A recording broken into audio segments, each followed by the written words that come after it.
So we're back in the kitchen again, and today I am going to try to make Boston baked beans, which I have never made before.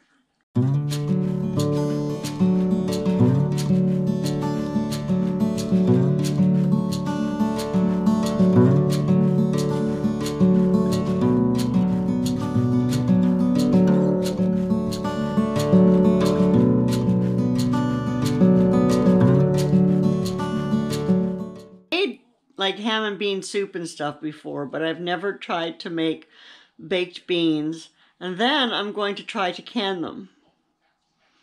What I have going on here is this is a ham hock, and it has been in my Instant Pot for about 12 hours. It was frozen when it went in there. And I'm just digging it out. And then I'm going to put this liquid into my fat separator and separate the fat out of it, and then I'll put it back in here and I'll show you what we're going to do next. Okay, so if you've never used a fat separator, it's really a fabulous gadget. So here it is. I've been using it, and then I thought I should record this. So I'm going to get Mom to hold the camera, and I'm going to show you how this thing works. And so here's get a look in here under the light. And you can see the fat and stuff floating on there. So we don't want that in our beans, right? And that's just from cooking down our liquid. So, okay, so we pour it into here. And you can see it's got that stopper in the spout. And that keeps anything from coming out the spout. And let me show you. I'm going to let this sit for just a minute.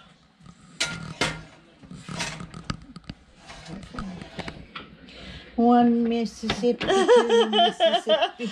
And then here, let me show you this. So you can see now the layer of fat on the top of that, right? And you can see that there's nothing in the spout. You might need to back up a touch. Okay, so then we do this, and our liquid comes in there, and you can see how the fat stays at the top while I'm pouring this nice clean liquid into my measuring cup. Don't let that go over. Yeah, you don't want the fat to go over, so you just keep watching until you get close. And there you go, your 99% fat-free broth. My strainer. Oh, and look at, this is what I was going to show you. So you can see now in the spout, I forgot to put the spout thing back.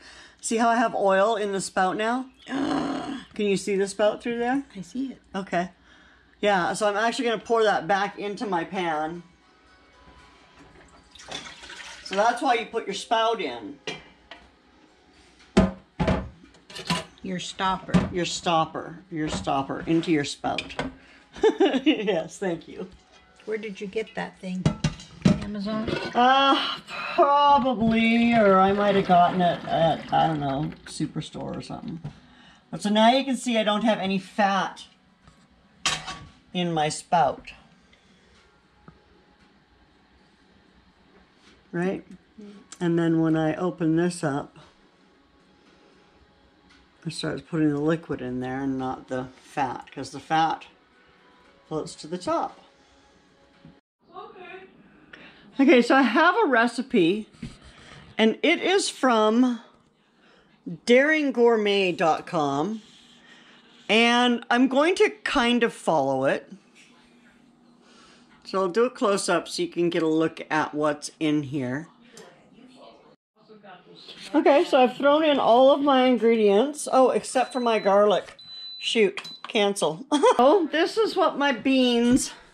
So this is what my beans look like. They're all done. They're nice and deep and rich and tasty looking. They smell delicious. Let me try. This is Christy. She's going to taste them. Mm-hmm. Yeah, I think they're good. They're good? Mm-hmm. Are they cooked? I think so. I mean, almost. Mostly? Cooked up for me, you might need to cook them a little bit more. You want like soft? Yeah, well, I want to put them, I want to can some of them. Right. So I want them to be al dente. All right, Mom. Try. Is this mine? Yeah, you can take that. That was mine, but I'll sacrifice for you. Did you touch it and dribble? No, I didn't spit in it or nothing. I did. I gave you a little spoon there. I have to use a spoon? No, you can use a fork if you want. I'll do it your way. Don't want to get in trouble. Go to your room. No, stop. Taste the beans. These are black beans. They are black beans.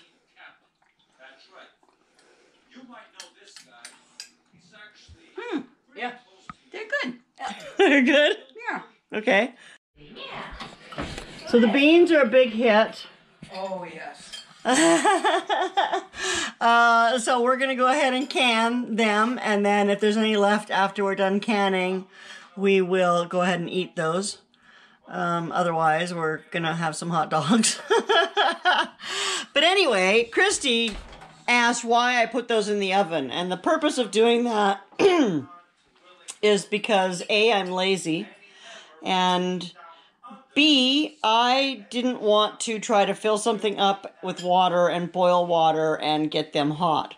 So I'm going to sterilize them in the oven. And there are mixed reviews about that, and I have read mixed reviews about that. And you can make up your own mind about whether or not you ever want to heat up your jars in the oven, or if you just want to heat them up in water.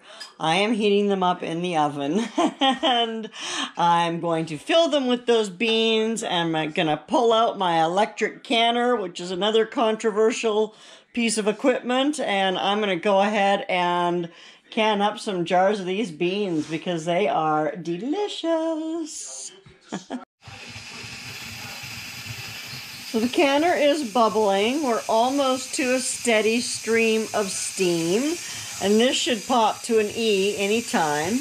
And if you're interested in learning more about how this Nesco canner works, I have a video, just a little short, less than a minute, that just walks through the basic steps of this. So I'll try to remember to leave a link for you. Ta-da-da! All 4 of them are sealed, and I now have delicious homemade baked beans for any time we want them. Yay! This is how easy it was. I put all the ingredients into my Instant Pot, and I hit the bean chili button on it, and it set itself for 30 minutes, and I just left it there. And so it pressure cooked itself for 30 minutes, and then I let it do a slow release, and when the release was done, it was pretty much done. At that point, I added back, I flipped it to saute and put it onto a low saute, and then I added back in my ham, and I let it cook and thicken up for maybe 20 minutes or so. And then we ate, and then I canned it, and then we ate some more because it was really, really good.